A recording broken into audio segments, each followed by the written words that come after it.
What's up, everybody? How are we? I believe we are live everywhere we know how to be live too. We're on a couple different YouTube channels. LinkedIn, over on Dr. Rogers, LinkedIn, Facebook, Instagram. What's up, everybody? We're going to let some people come in. Thank you guys for being patient with us over the last week or so. So glad to be back. I was actually talking to Doc here about an hour ago about how pumped I was about tonight, just to get back into our routine here. We do this every single Tuesday, 7 to 8, the Performance Medicine Show, answering your health and wellness questions. We're going to get Doc here on the show shortly. What's up, Instagram? Thank you guys for hanging out. I see we got Esty Bestie in the house over there. If you're not following Esty Bestie, follow Esty Bestie for me, please. Ventana, what's up? Thank you, Jazz. I love you. I'll see you guys soon over there in the West Knoxville office. Bianca, what's up? Great to see you. Thank you for patience last week. What's up, Roel? Jack, what's up? D. Lynn. So pumped. Let's see. We're having some people come in. Thank you, guys.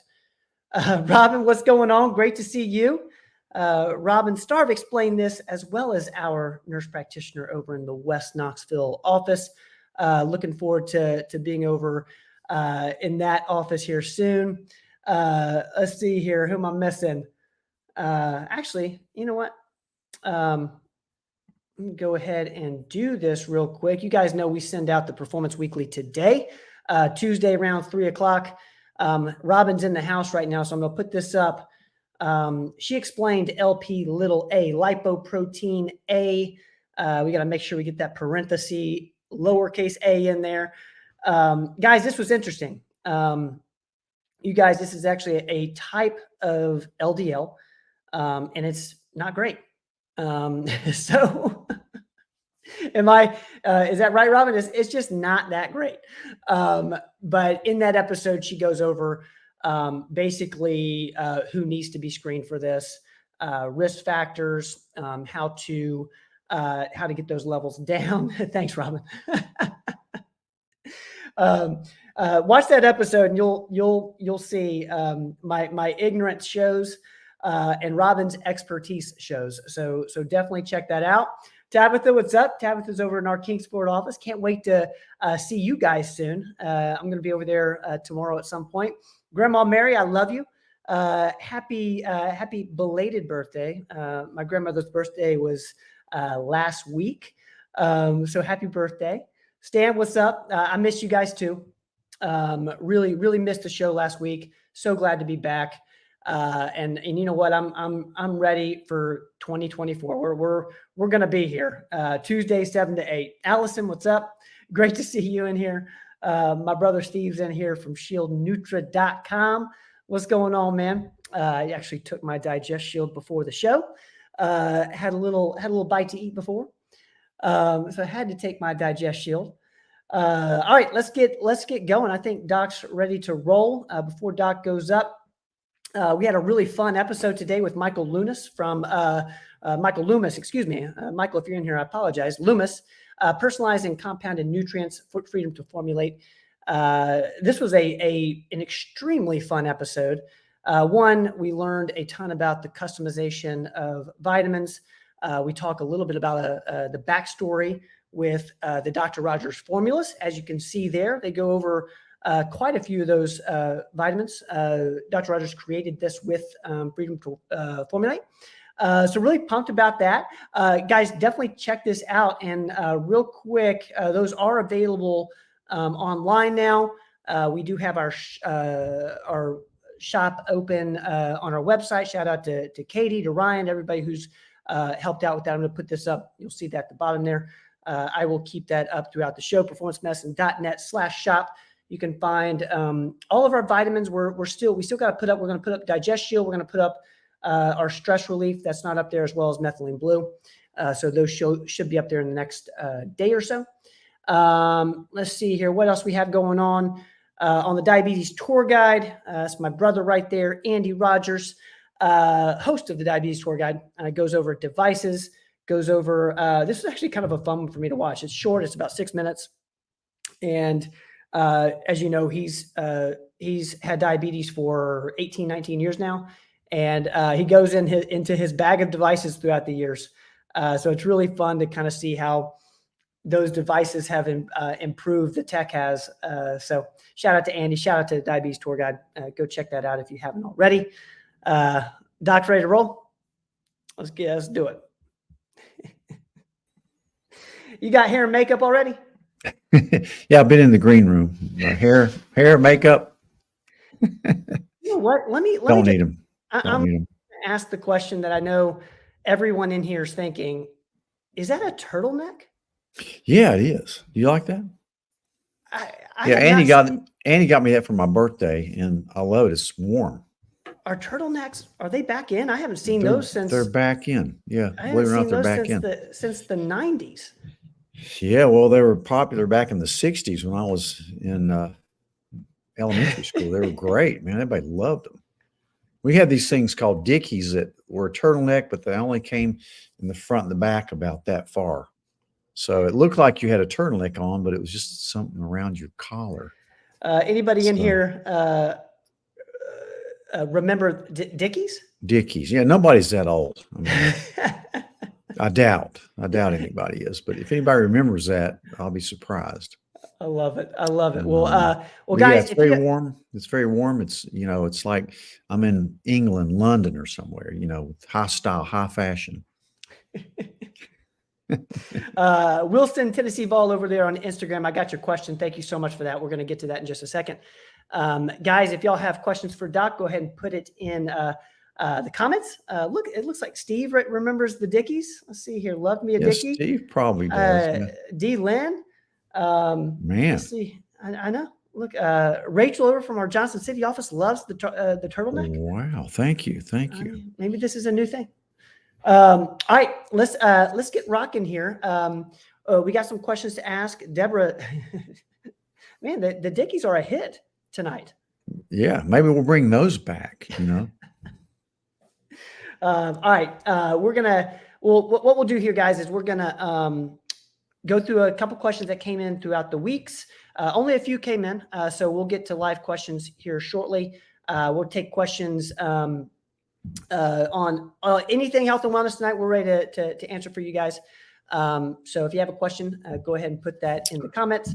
I'm going to put this up from Robin. I think that's hysterical. Cousin Eddie, is that what a Dickie is? Yeah. Cousin Eddie had one on a Christmas vacation. He sure did. Yeah.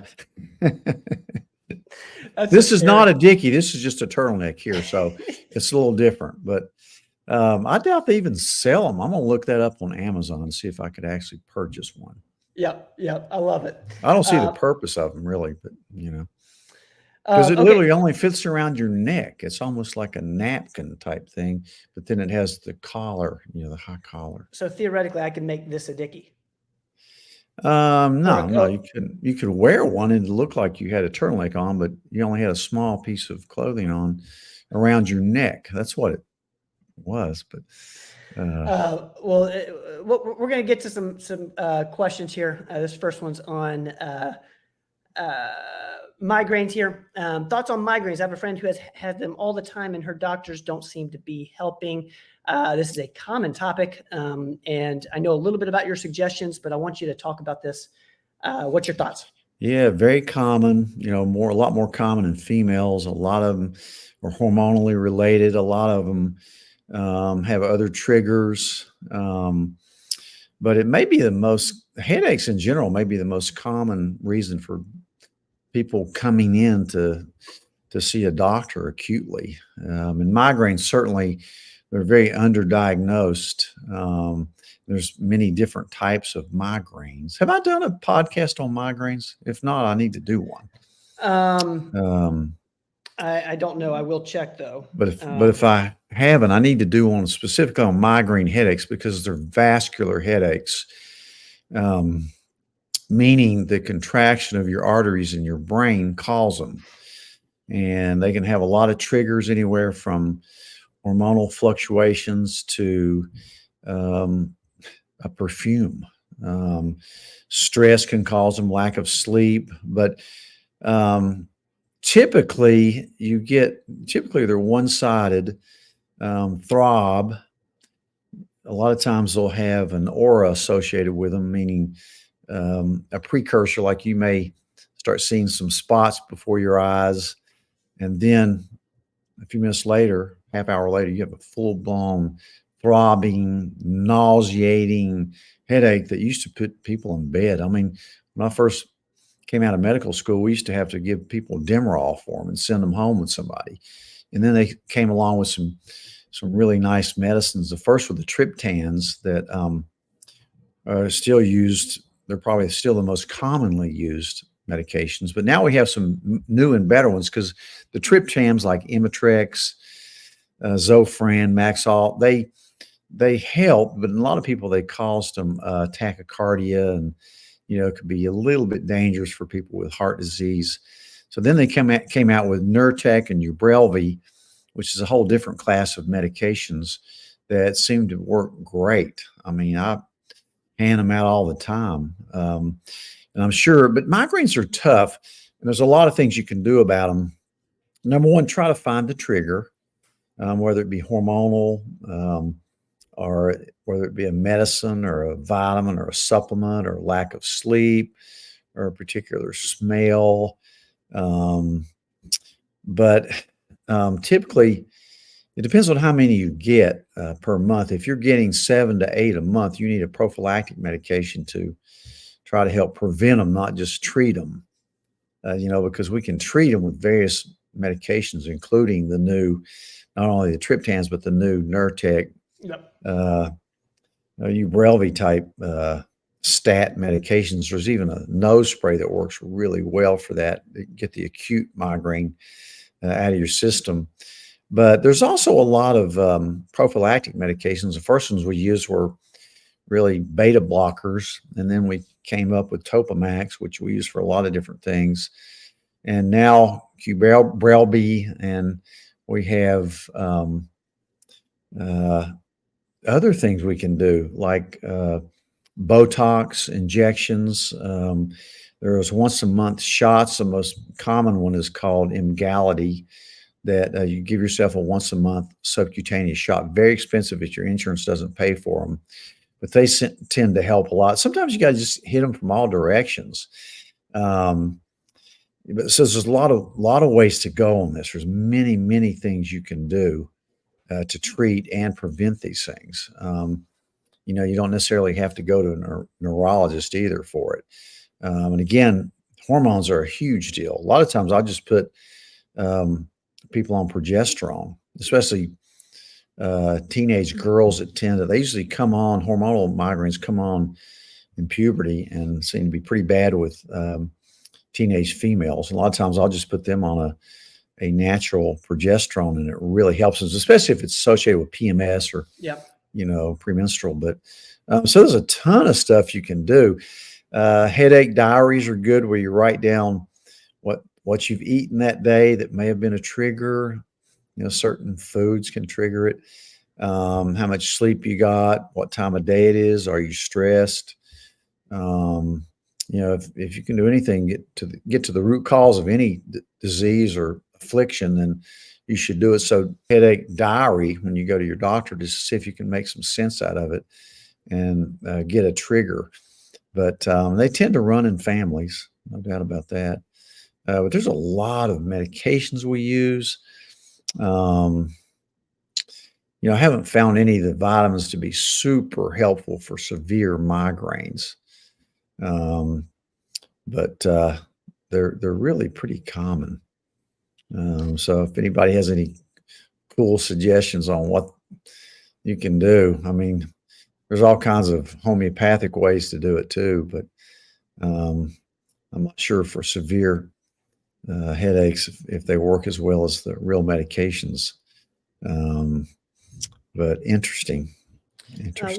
Let us know, guys, in the comments if you've had a migraine before and found something that has worked. The key thing I heard there, Doc, is finding the trigger. Is there any is it like a journal? Do you journal it, or? Yeah, just journal. Yeah, you just write it. Yeah. Just take a journal, a food journal, stress journal, sleep journal, just to see if you can make any sense out of it. Yeah. But definitely see your physician who's well versed in treating migraines. There's some great medicines out there now for it, both to treat attacks and to use prophylactically. Huge shout. Carter's in here. Carter, I can't wait to see you guys tomorrow. I'll be in JC. Terry, what's going on? Great to see you. One step forward. I see your question. Great question there around COVID. All right, we're going to get to this question. One, because this came up around, I think we were talking about metformin at some point, and this came in through email, and just wanted to know your thoughts on berberine and its usage. I know you're a fan. Can you just kind of tell everybody kind of the way you see berberine, how you're using it in office? Yeah, just a natural product that kind of we use kind of like we use metformin for diabetics or pre-diabetes. It just doesn't have the side effects. I think it works about as well as metformin without the GI side effects you see with metformin. But it's also not only good for, insulin resistance diabetes, it's really good for hypertension, hyperlipidemia. So, I put 2 or 3 people on it today. It's great for insulin resistance. And a lot of people lose a little bit of weight on it, kind of like you would any, medicine like that, like metformin or Ozempic is not an Ozempic type medicine, but in an offhanded way, it's almost related to the GLP-1 agonist. But so I really like berberine. Is it something that you add to a metformin or a GLP-1, or is you could take them together, but I usually just try to replace it. That's usually where I start out if somebody's just insulin resistant. And, before I put them on metformin, I'll try berberine and see what kind of results, and, put them on a glucose monitor like Andy talks about to see what pops their sugar up. Okay. But yeah, I love berberine. All right. Thank you for that question that came in through email. Those are the only 2 we got throughout the week. I'm going to do a quick double check here to make sure that I'm not missing any. I apologize if I have, guys. I see Instagram. Thank you, guys. We're going to get to those questions here. I see Linda's over there. Shout out to Linda. Let's see here. We're going to get back to the comments. Brandon, my brother. What's going on, Brandon? Do you have a question? Brandon, I know, has a question. Brandon, I know you got a question. He's been playing pickleball tonight. I can believe it. Okay, cool. I do have a question that came in through Instagram. We're going to get a few live questions first, and then we will get to that. Let's see here. Who wants to start? Let's go ahead and get to Rhonda on YouTube. Rhonda's saying, my son had a Cleveland done, and he came back positive for the MTHFR mutation. Had a low B12 and vitamin D. What would be the best thing for him to take to get his B12 back up? This is really timely.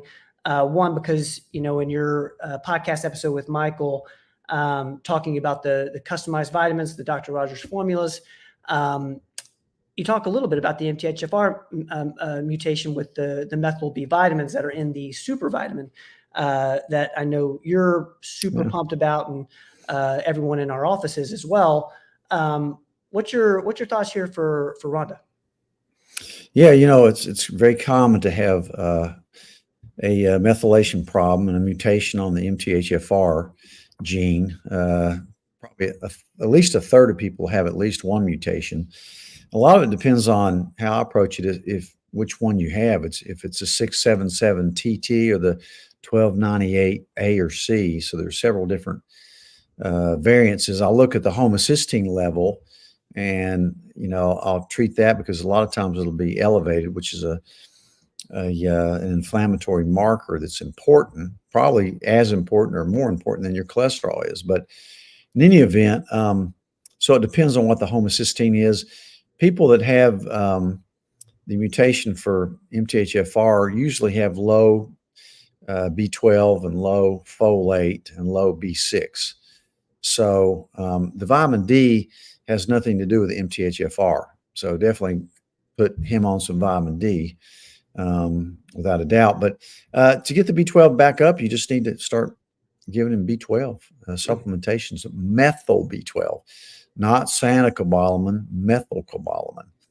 Sometimes we do it with injections to get the levels up quickly if they're really tired. But most of the time, we just put them on an oral B12 that works just well, and make sure he's getting methylfolate and also B6. So methylated B complex is very helpful, and it's easy to get it back up. Unless some people they don't do well with an oral B12. When you swallow, they put it under their tongue and it's more absorbable. So some people that have absorption problems won't uptake it through their stomach. Folate and B6 don't seem to have that problem, but so a lot of times I use the sublingual B12.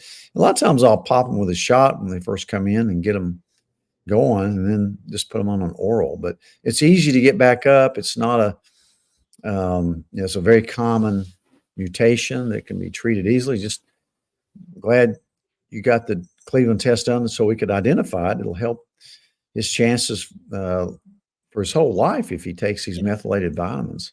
He just lacks the ability to convert folic acid into methylfolate, the active form of B9, which is so important. So that methylation cycle is really important. Go to try looking at my podcast or Robin does a great job of it too. She probably explains it better than I do on the MTHFR gene. So I'm glad you know that. Anybody that hadn't had that done, you need to check it. Yeah, it's important. And I'll reiterate that if you, Rhonda, if you or anyone in here who is either knows they have this gene mutation, the MTHFR, or wants or needs to know, if you search on YouTube MTHFR and Robin Riddle, it'll be the first video that comes up. Same thing if you search for MTHFR Tom Rogers. We have a couple different videos on the Performance Medicine YouTube channel around that mutation, as well as the Cleveland Heart Panel. So Rhonda, I hope that helps. Thank you so much for that question. And real quick here, I'm going to put this up kind of throughout the night. We're trying to build up this online store. The Dr. Rogers vitamins are now available online, performancemedicine.net/shop. Beautiful graphic there from our team. Thank you guys for that. And also, if you want to learn more about what's in these vitamins and why we believe they are the best out there, no fillers, great sourcing. Check out this episode with Michael Loomis. He does a great job of explaining kind of the ins and outs of choosing supplements. So thanks to Michael for that. Let's see here. I want to put this up just because this came across my peripherals. I just thought this was funny. Oh, this is a Trump interview. We might lose Doc. Hey, don't you have you can record it, can't you? So to all the people in here tonight, thank y'all for hanging out with us this evening. I know there's a Tennessee basketball game on as well. So thank you guys for hanging out. I'm going to go over to Instagram. Thank you guys who are hanging out with us over there. I don't know how to put up this question, but I'm going to go ahead and ask it to you, Doc. So it won't be up on the screen. And this is from Wilson Tennessee Vol on Instagram. The question is: does methylene blue raise blood sugar? Does methylene blue raise blood pressure? No, I haven't found it to be a problem. We've looked at that. Definitely will give you energy. But, I won't say it possibly couldn't. I mean, I saw a patient today that they thought testosterone raised their blood pressure a little bit. I think it's the only time I've ever seen that. So when they got off of it, it went back down. So it's possible, but that's rare. Just keep an eye on it. With anything you take, like I was explaining to a lot of my patients today, there's a risk benefit, but usually something like that, the risks are tiny, especially compared to the benefits. But good question. Try it. Start out, if you're worried about it, if you have unstable hypertension, you might look at it closer and maybe start out with half the dose just to kind of fill it out a little bit. But I haven't found that to affect blood pressures. I'm going to put this up. Thank you, Wilson, Tennessee Vol over there. I'm going to put this up here because it's a follow-up from Rhonda. He was told his body can't make B12. This was the context around having the MTHFR mutation. Is that accurate? Is that right? Yeah. No, nobody can make B12. It's a matter of getting it absorbed from what you eat. So it's absorption. Yeah, Rhonda. it's absorption probably. Yeah. There's a thing called intrinsic factor that some people have if they've had stomach issues, especially like a gastric bypass, or back when they used to treat ulcers with surgery. They lack this intrinsic factor that helps absorb B12. But yeah, he needs just to take B12. His body's not going to make it. Thank you, Rhonda, for putting that in there. I'm going to go to Barbara over on Facebook. Thank you for hanging out with us, Barbara, tonight.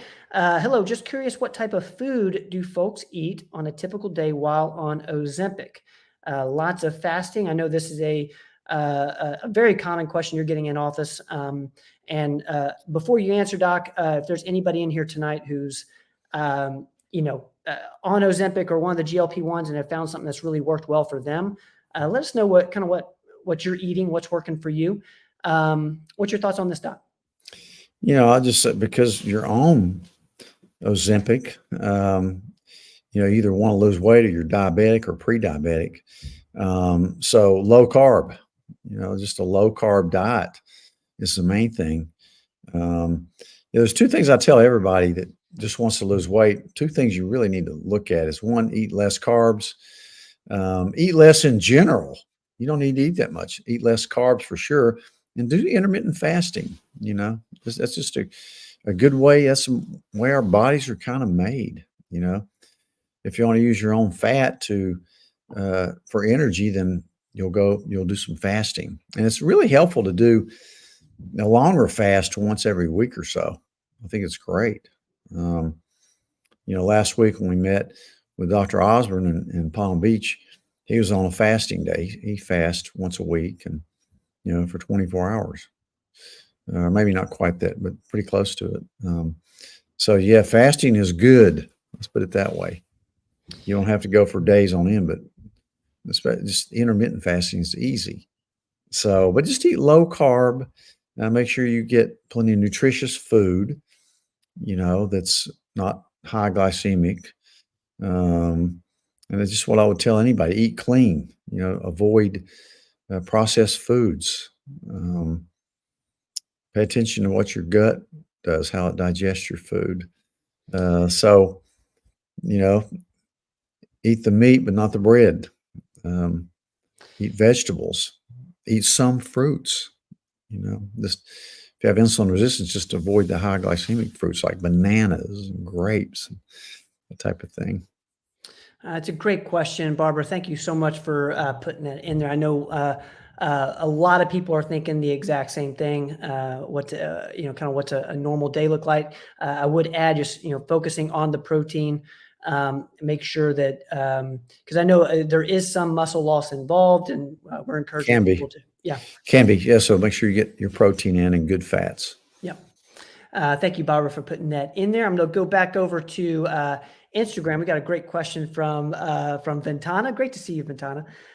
Which hormones, nutrient / vitamins should one test for thinning hair in menopausal women? Great question. Great question. Of course, thyroid. Need to check a ferritin level as well. And hormones. Those are the basic ones, to check. Plus cortisol. Cortisol has a little something to do with it. But as well as your vitamin panel that we do and your omega fatty acid breakdown that we do on the Cleveland panel. But in general, hair loves estrogens. So look at your hormones, because your hair can get thin without estrogen. Hair is really fond of estrogen, not so fond of testosterone, but there's ways to get around that because females need testosterone as well. So yeah, in females, if we can't get your hair thicker, I'd have a hard time believing that. But look at all those tests we're talking about. A simple Cleveland will cover all that. Ventana, I hope that helps. Great question there. Thank you for putting that in around thinning hair. I'll kind of reiterate it's the Cleveland Heart Panel, or I also heard just a simple thyroid panel and a ferritin level will do the trick. And there's a lot of ways to treat thinning hair. We have our own hair vitamin that works really well. Look at Andy's hair after he started taking it. It's amazing. But plus there's some other things we use. So we should be able to thicken your hair up. Great question there. Okay, we're going to go back over to, let's see. Let's go to YouTube here, TT Warrior 1. Thank you for being here. I also see there's a Facebook group I want to put up there for people who have this. Any recommendations for restless legs? I've tried it all, even likely what you will recommend. Doctors have been no help. I do take Pramixol. Yeah. That's something helps. That is used for Parkinson's, but we also use it for restless legs. That's kind of the go-to drug for that. But some people take iron and it helps their restless legs. That's kind of outside the box. I'm sure you're taking magnesium. Sometimes I'll even use prescription Klonopin at night if you just can't sleep. I mean, I've seen people take everything from methadone to heavy duty medications. I'm not sure if you tried all those or not, but if you haven't tried a little iron, try that. And make sure you get something like a Cleveland to look at all your levels of everything. But there should be some help. I've even used medicines like gabapentin for it. Sometimes helps. This just came through, and and Luana, make sure I believe you're talking about for restless leg, because I know there's a bunch of different types of magnesium. When you talk about I usually like a combination of 3-in-8, glycinate, malate. That's usually what I use as a combo. That's our magnesium has those 3 types in it. And unless you're constipated and need magsuccinate. I like those 3 particular. There's even one, magnesium with potassium. If you tend to sweat a lot, may be predisposed to have low potassium, which could be a factor. I would try that one as well. A good question. Thank you for that, TT Warrior 1. And I'm going to put this up here for anyone who's struggling with restless leg. There's a group on Facebook. Yeah. It's a very, it's probably more common than I realize. So thank you, TT Warrior 1, for putting this in there. Seems to be a lot of support. Yeah. Yeah. I have a patient who actually goes to a support group here in town. Really? Yeah. There's a support group. They meet once a month. Bianca, are you seeing those? The ones that I'm not putting up are from our. We're also live on Instagram, and I just cannot for the life of me figure out how to put those up on the screen. So are you guys seeing when I put up a question besides the Instagram questions? I will have to kind of verbalize those, but I want to get your feedback, because what I can do is type those in and get those up there, because I know it kind of helps to see what we're talking about. Okay, let's go to, let's see here. Where am I at?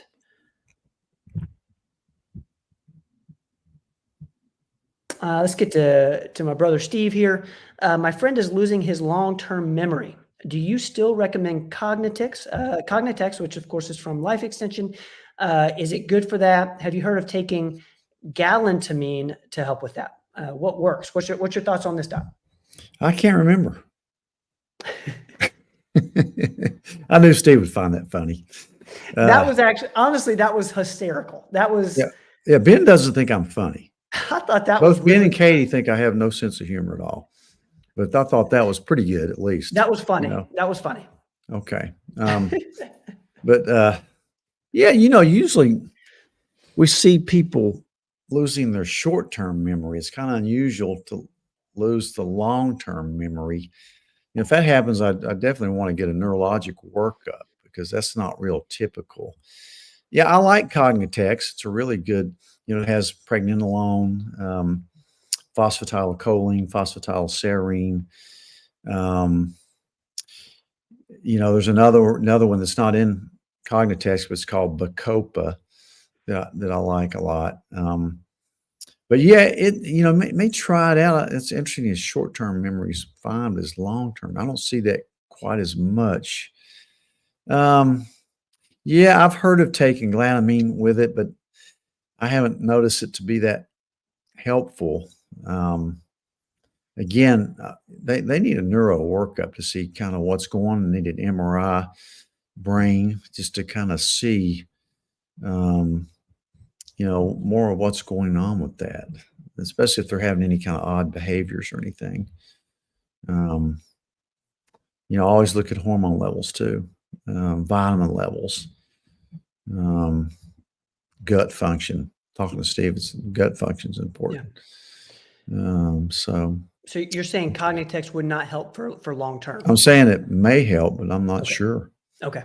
It's worth a try. It's worth a try. Yeah. Steve, I hope that helps, man. We're going to keep moving. See you over on Instagram. Lau Sullivan. Yes, we're in East Tennessee. We've got two offices in Knoxville, and then the Tri-Cities, Kingsport, Bristol, and Johnson City. Thank you for hanging out with us. Shout out to the Tri-Cities. I see a couple of Tri-Cities people over there on Instagram. Okay, let's keep going here. Let's go to one step forward over on YouTube. I am positive for COVID. They sent me in the Paxlovid, but did not give me an antibiotic. My drainage is not clear and I have a bad headache. Could this be from COVID, or do you think I have infection? We'll keep this, in our lane here, Doc. What do you think? I'm going to give a soliloquy on COVID or anything, or the jab, or what? That doesn't sound like you at all. No, I've never done that. I don't like Paxlovid. I just don't like it too much. It's just, they've kind of proven that you can't give it in large doses enough to kill the virus because it's toxic. I mean, you'll find that out from the extremely bad taste in your mouth. So unless you're, in a nursing home on your last legs and ask me for it, then I would write it for you, which I have. But I don't prefer it, especially if you're a fairly healthy person. I would just follow the protocol. I would take Zithromax, which I'm going to tell you a funny story about in a second. Get on the high dose vitamins, get on the word that we get in trouble for using. I use the code word ice cream for it, but it's that dewormer that they talk about. I love it. I think it works for that, a lot of stuff. But so yeah, I wouldn't do it. Unless you have a lot of risk factors and you're really sick with it. This mutation is just not getting, it's not killing people too much unless they're on their last legs anyway. Just like the flu could kill you. As a matter of fact, the flu is way worse than COVID now. But so now the thing about Paxlovid, you get this rebound about, a third of the time, I think. They'll say it's less than that, but in my experience, it's about a third of the time. You may get a little better, then 2 weeks later, you have it all over again. You get a rebound. That's what happened to our dear president and the other dear doctor that ran our COVID protocols for us. Both of them that happened to. But the antibiotic, yeah, I've always thought that Zithromax had some great antiviral properties. And I think COVID did prove that. If you're getting a headache, especially in the front of your face, you're probably getting a sinus infection with it. So yeah, get on a Z-Pak. And a funny story I was going to tell you about Z-Pak, because I've always suspected that Zithromax works for viruses. And here's why. Because this is for years. I've seen this years and years and years. Somebody comes in with a 1 or 2 day cold, and what you're sure is a virus, and you give them a Z-Pak because they want it. I want it. I've done it with myself. Sore throat, take a Z-Pak, and I'm better in a day or two.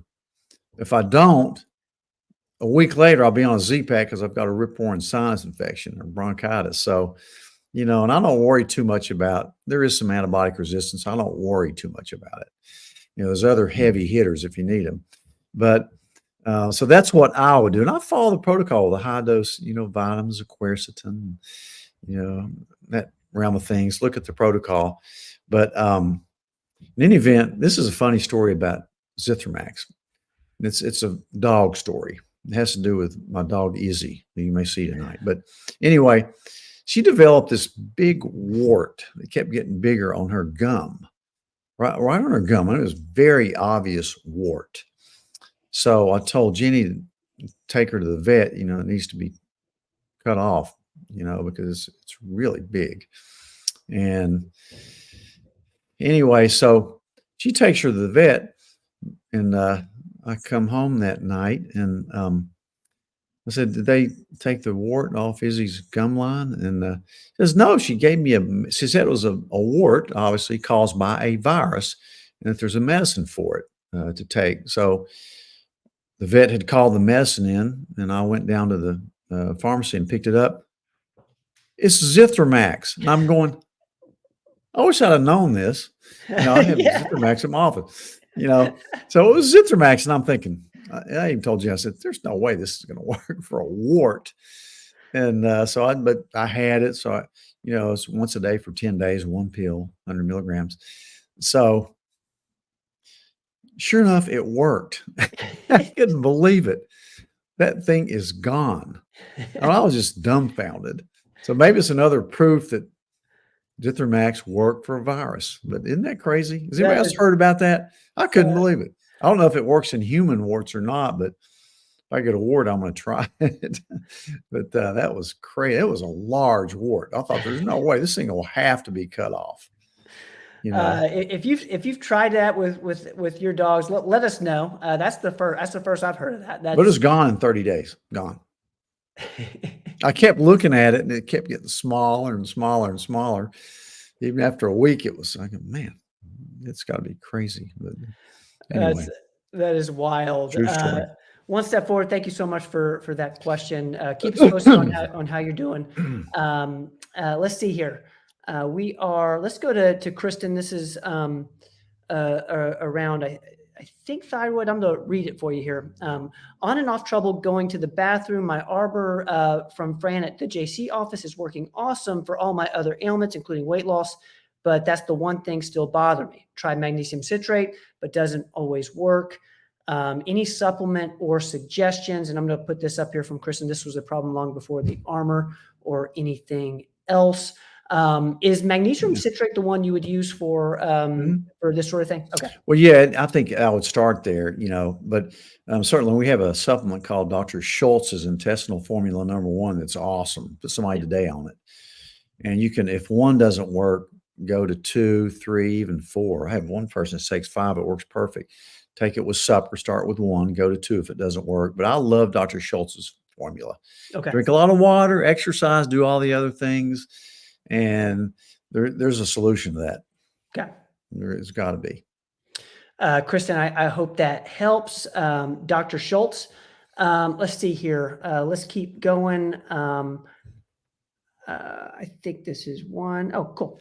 That's from Kathy over on Facebook. I understand that long COVID especially affects the bifido gut bacteria. Bifido, yeah. Mm-hmm. Bifido. Sorry if I botched that, Kathy. If you are already having excessive air, gas, and abdominal discomfort, can the Digest Shield make that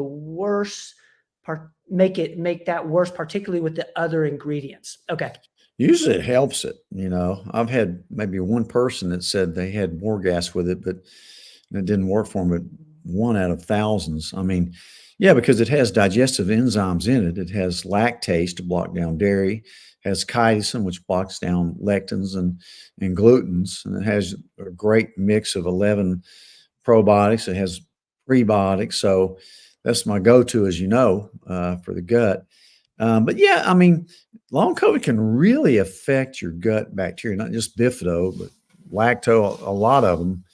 And gosh, the second time I had COVID, it was like a 2-day cold, but it really got to my gut. As you know, I've talked about it in the past. Yeah. And at the time, it was like the perfect storm because I'd torn some cartilage in my knee, had to get on some steroids, and I took an antibiotic to the COVID and really messed my gut up for a while. And I went through a lot of different testing. had a lot of weight loss with it, etc. It took a while. So, yeah, it can really mess your gut microbiome up. So you definitely need to look at it because, again, one of the most common things we see with long COVID is brain fog. You have that Yep. gut brain connection, so it's very interrelated. That vagal nerve is so important. But long COVID can cause a lot of fatigue, shortness of breath on exertion. So, yeah, but long COVID is treatable. Of course, try digest shields. You probably have to take 2 a day for sure, maybe 3 a day. But clean your diet up. And a lot of you may not need, like some people that have a lot of gas and bloating, they do worse when they take something like fiber, if they're Yep. eating a lot of raw vegetables, or if they're taking Metamucil, it can make it worse. So I like it for that. You may also try some Gas X.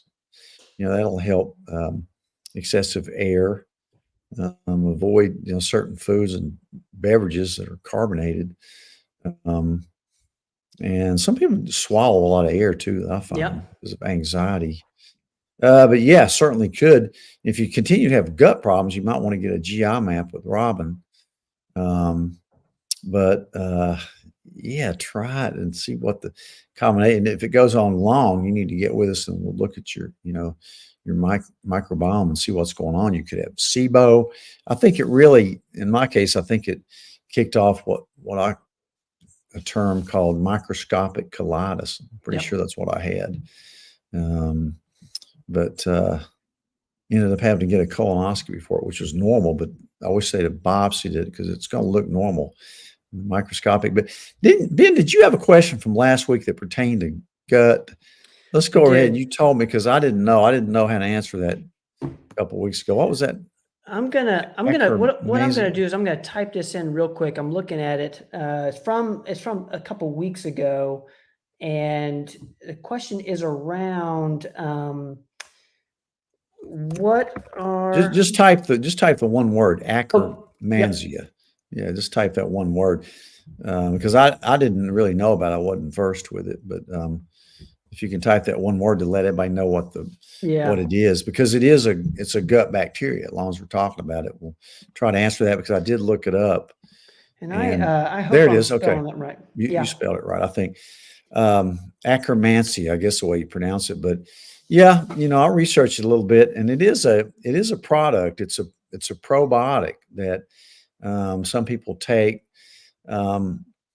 Really, and it's kind of one you need to know about, because a lot of people shouldn't be taking this one. Really, it's kind of a unique probiotic. In that particular species of bacteria, I think it's a gram-negative anaerobe, is in some, it's in some guts naturally, probably most guts naturally. And it's even a small component of most kombuchas. But the thing about it is, it's probably going to be used more for metabolic syndrome, people that have problems with lipids and diabetes or insulin resistance, hypercholesterolemia, because it really kind of breaks down sugars and lipids, but it also breaks down that mucinous barrier. I think they called it a mucinolytic. So it breaks down the mucinous layer that you need to protect your gut lining. And so some people may need that because, they have metabolic syndrome, but I don't think your average person really needs to take it. Certainly for somebody with IBS, it can make it a lot worse, because if you lose that mucinous barrier, and he can probably comment on this too, but or Robin, but if you break down that mucinous barrier, the integrity, that one cell thickness layer between your large intestine and your bloodstream, then you get leaky gut. You can get inflammatory changes, and in reading it, there's a lot of warnings about it, as far as, making inflammation worse, maybe even causing colitis, maybe even making colon cancer worse, or predisposing you to this, kind of like colitis can. But so be careful with it. I'm not familiar with the doses they use, but it is advertised some. And it's just the reason I didn't know about it, I guess, is because, I just don't use it. Really, we have other things that can control metabolic syndrome. So that's an interesting little question, though, and I'm glad I looked into it. Yeah. Yeah. And that's, But do your research before you start taking it. yeah. And I'm really glad they came to the show with the question around that, because really that's what we want this hour every week to be about. If you're not sure about something, put it in the comments. We'll give, kind of our 2 cents on it. Because sometimes, you think something's going to do something and it ends up having like the opposite effect. So thank you for sending that in around akkermansia. It also kind of, it's fun for us to kind of do the research prior to. So thank you for that. Thanks, Doc, for reminding me around getting that topic back up. I'm going to get to Roel here. Doctor, a family member just found out she has lupus. Any words of wisdom? I feel like there was another lupus question in the past couple weeks. Any wisdom here? Well, it's a systemic autoimmune disease. If she's symptomatic, a lot of people have a barely positive ANA, and they call it lupus when it really isn't lupus. It's just some kind of inflammation. So just because she has an ANA that's positive, maybe the low titer, it's really not lupus. Most of the time it's not. But if she has, a really high titer and she has seen a rheumatologist and, symptomatic, then, she probably does have lupus then. And, they use various medications for it. The main thing, it's a systemic disease and can affect a lot of things. You don't have to have that typical butterfly rash of the face, but it's an autoimmune disease that, like we're talking about the gut, I always say, look at your gut. Usually your gut kicks off something like this. So take care of your gut, make sure, and I bet you anything she's having gut problems. So look at that really closely. Do a GI map or something like that to find out, what her microbiome looks like.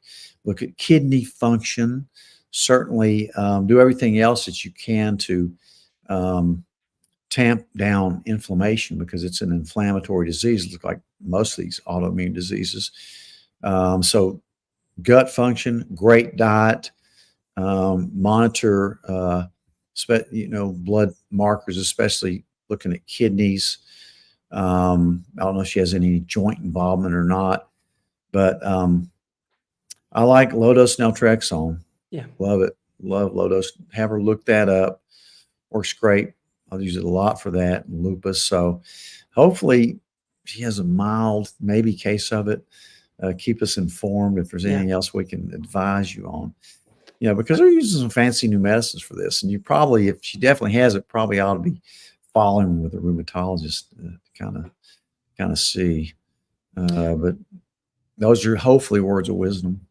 Roel, thank you for putting that in there. And we've done a couple videos around LDN if you want to check those out for her. So I have a patient that I saw last week and it's usually females that get lupus, and she has had lupus for a decade, lupus and rheumatoid arthritis, in her 40s, otherwise healthy. She didn't want it. She took methotrexate, didn't really agree with her, and Plaquenil. So she wanted to get off of them. And so I put her on LDN, and for a year, she hasn't had any symptoms at all. All for the heavy hitters, just on LDN. Saw her last week. That is wild. We had you talked with our pharmacist buddy in Kingsport who got on LDN, and it changed his life. Dr. Markham, and check that out. If you search for low dose naltrexone in performance medicine or Tom Rogers, you'll find it. It's pretty wild. Some of the results that we're getting from LDN. I want to keep moving here. Let's see. Coal miner's daughter, thank you so much for being here tonight. Great to see you. I see our operations manager, Katie's in here. Katie, what's going on? Great to see you. I'm looking forward to being up in the Tri-Cities with you guys tomorrow. I'm going to put this up from Velma. Thank you, Velma, for this. Do you recommend Solgar 7 for inflammation? And can it be taken with other prescribed medications? This is the second time I've seen Solgar. Yeah. Yeah, I kind of like that one. I had a patient tell me about it, and, I actually tried it myself, and I think it kind of helps. It's all natural. Yeah, you can certainly take it along with it. It has it's all herbal, has a good dose of turmeric in it and all. But yeah, I don't see any contraindication with any medicine that other inflammatory medications. So yeah, try it. Thank you, Velma, for that. I'm going to put this up from Robin in regards to LDN. LDN can also be great for fertility. Great point. Thank you for that, Robin. Robin, of course, specializes in functional fertility. So thank you for putting that in there. That's some great protocols. Robin. Wonderful protocols. Okay, let's go to, let's see, where am I? I'm going to go to, it seems we have just around IBS, a lot of IBS questions tonight. This is awesome. Allison asking, do you have any diet advice for someone that has both IBS and is lactose intolerant? Hey, Allison. Yeah, I mean, of course, you're going to have to avoid dairy products. Mm-hmm. You may be able to eat some fermented cheeses. I definitely have lactose intolerance myself. And they kind of go together. I think a lot of times IBS is lactose intolerance and a gluten sensitivity. That's one, I think they're so interrelated that, and certainly can kick it off. But yeah, you got to stay away from inflammatory foods, which means sugars, dairy, glutens. Of course, wheat is in glutens. But also I'd watch out for corn and soy, and maybe possibly nightshade vegetables. That's something a lot of people don't think about. They can be very inflammatory for a lot of people, like peppers and eggplant. And onions not really I don't think it's really a nightshade. It's a relic, but onions are actually pretty good. I need to do a podcast on onions, how good they are for you. Some people don't tolerate them in their gut, but even white potatoes are nightshade vegetables, believe it or not. So a lot of people don't realize that. And when they cut them out, they start getting better. And certainly Digest Shield's my go-to there. You need protection with that. But depending on your weight and all, I really think you should probably be taking something like, perfect aminos. So that way you make sure you get enough adequate nutrition and you get the 8 essential amino acids. That's one of my standby. I do it every day. Super interesting. Yeah. And maybe even some people do a food sensitivity test. A lot of times you'll have a delayed food sensitivity, and 2 days after you eat something, boom, you got IBS symptoms, or a rash or something, or you feel brain fog. And you can't correlate it because you ate it 2 days ago. It's a delayed sensitivity. It's not like a true IgE mediated allergy. So it's not like eating peanut butter and having a reaction like that. It's delayed, so you don't have a clue. So sometimes a Dunwoody, or blood test is pretty helpful to look at those foods you're really sensitive to. You may be really surprised. Yeah. Because a lot of times it's the same foods you really love and you eat a lot of. Allison, thank you so much for this question. I hope that helps. We're going to keep going here. Heather, it's so good to see you. We love you back. Thank you for being here with us tonight. Let's see. Heather's question is elevated homocysteine levels in so many patients. Treatment plan. Heather, of course, is a practitioner in Georgia. Yeah. So thank you, Heather, for being with us tonight. What's your thoughts? Yeah, great question. I check that on everybody. It's part of our Cleveland panel. But look at their MTHFR status. That homocysteine methionine, people that have an MTHFR mutation can't recycle methionine from homocysteine. So their homocysteine blood levels get high and it causes inflammation, increased chance of blood clots, miscarriages, heart attacks, strokes, everything bad. So Of course, the methylated B vitamins, especially B12, methyl B12, methylfolate. They can't tolerate folic acid. They may think they're getting folate, but they're getting folic acid, which is toxic to them. And I'm proof pudding right there because I have it. And of course, I say B6, methylfolate, B6, and methylcobalamin, but also like TMG, trimethylglycine. Yep. That's a really good one for that.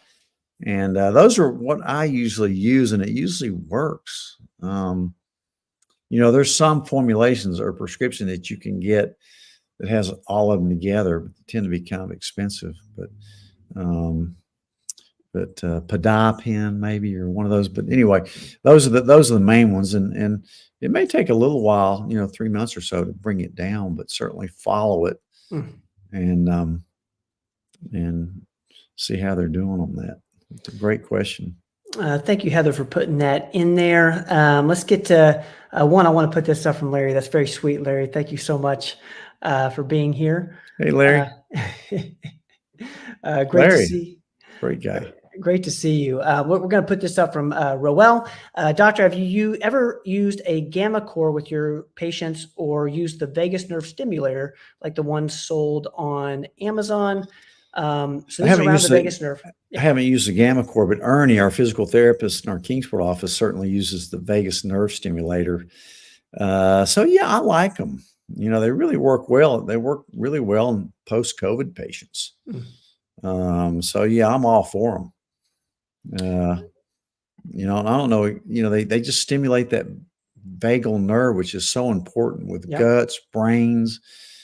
The vagus nerve touches all your organs, internal organs.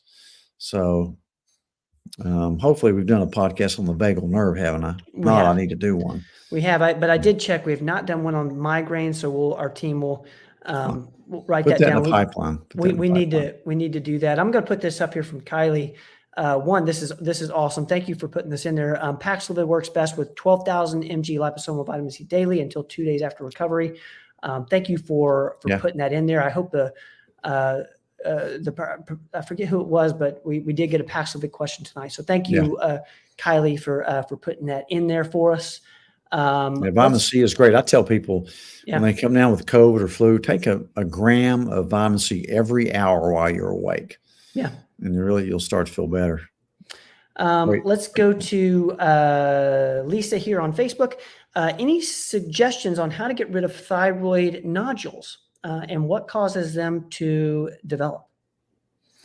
Yeah, a lot of time you can have a goiter. A lot of times it's your thyroid trying to work harder, so that it hypertrophies, and sometimes it forms nodules. Most of them are benign, but definitely do an ultrasound to make sure that there's nothing suspicious going on with them, like a malignancy.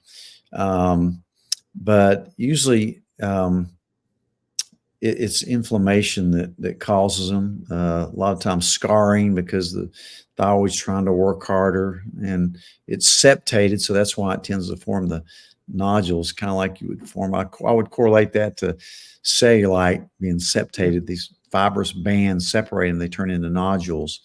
That's my theory. Anyway, because the gland is kind of, if you've ever felt one on, dissections, they feel kind of lumpy anyway. But so get it assessed first. Look at your thyroid function test. And if you have any hint of, a suboptimal thyroid function, putting some on thyroid medication helps. Check antibodies to make sure you don't have Hashimoto's thyroiditis. If you do, always use selenium and zinc. But it just depends on, what they look like on ultrasound. Sometimes they need to be biopsied, but usually the radiologists are really good at telling you which ones do look suspicious that you need biopsy. I had one that came back today, no biopsy needed, no further even screening needed ever. So that was good to know. Yeah. But yeah, so make sure what they are first, and then optimize your thyroid function. And I think vitamin E a lot of times will help in staying off caffeine as well, kind of like I would do for fibrocystic breast. But great question. Lisa, thank you so much for that. I hope that helps a little bit. We're going to go to Carla here. Thank you, Carla, for being with us tonight. What's the best way to lower inflammation? Obviously, we talk about inflammation all the time. There's, it feels like a lot of different things can lower inflammation. What's kind of look at the gut first. Look at what you eat. That's the most important thing by far. Stay away from inflammatory foods like sugars, the ones I just mentioned, glutens, dairy, corn, soy in this country. Those are terribly inflammatory foods. Stay away from processed foods as well. They have a lot of chemicals in them that cause inflammation. I mean, it's unbelievable what they put in a lot of these foods. It should be illegal. It's illegal in most other countries, what they put in them. So the gut, but other ways too are avoid stress if you can, keep it down, get a good night's sleep, exercise, which causes inflammation short term, but lowers inflammation long term. Sweat, getting an infrared sauna, use a red light. Those are all great for inflammation. Using turmeric, supplements that decrease inflammation are good. MSM, those are good ways to do it, I think. Carla, thank you so much. Guys, sometimes even the adrenal adaptogens like ginseng, ashwagandha, rhodiola, L-theanine, they help as well. Speaking of that, you talked a little bit about the ashwagandha, L-theanine, and saffron, of course, which is in our stress formula. I do want to put this quick plug in, guys. We do have our online vitamin store up. What we've been selling in office for the past couple of years now, you can now get online. So you can see at the bottom there, performancemedicine.net/shop. You'll find all these right there, the Dr. Rogers formulas, a lot of which we have talked about tonight. We're continuing to work on the shop and add to it, but it is up and functional. We're super pumped about it. We'd love for you guys to check it out. Doc, man, this has been awesome. Ben, we're back at it. We missed last week. Unfortunately, we're in airplanes and down in Florida also, so we couldn't coordinate it. So we appreciate people that having patience with us, and we'll be here every week. And I hope to get Andy on here again at some point, maybe Andy once a month if he can. Andy will be back soon. He's currently in his acting gig right now. So he's in a play right now. Are you going Thursday night? Yeah. That's his birthday, as a matter of fact. Yeah. Thursday is Andy's birthday. And he's doing I think it's a family and friend night for the show at the Jonesboro Repertory Theater. And I'm pumped to be going here in the next couple of weeks to see him, to see his show. So huge shout out. I think it's sold out. I think it's sold out. I think it has. Guys, we love y'all so much. For y'all to hang out with us during this hour every single week means the world to me, means the world to my dad. We appreciate you guys. Thank y'all for the wonderful questions that come in throughout the week, as well as the ones that come into live during the show. Y'all make this show great. So thank y'all so much. Dad, I appreciate you, man. This has been awesome. Thank you, Ben. All right. Look forward to seeing you tomorrow. We'll see you tomorrow. Tri-Cities offices. I'll be there here shortly. Shout out to everybody on our team. All of our offices, Kingsport, Johnson City, Bristol, West Knoxville, Fountain City. We love y'all so much, and thank you all to the team. I know a lot of y'all are with us tonight in the live show. Pop, love you, man. Love you. See you tomorrow. See you guys. We are looking for my outro. Where's that? Yeah, check out that shop, guys. Come on, check out the vitamins. Don't go away.